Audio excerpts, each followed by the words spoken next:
అది కరెక్ట్ కాదు. దయచేసి చాలా ఎక్స్పీరియన్స్ ఉన్నారు ఇంజనీర్స్, మండల్ నోడల్ ఆఫీసర్స్. మనబడి ఫస్ట్ ఫేజ్తో పాటు సెకండ్ ఫేజ్ కూడా కొన్ని రోజులు మొదలవుతుంది.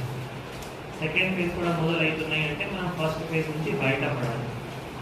లేదు అంటే ఫస్ట్ ఫేజ్ సెకండ్ ఫేజ్ రెండు కలిపి చాలా ఇష్యూస్ అవుతాయి, మీకే ఇష్యూస్ అవుతాయి.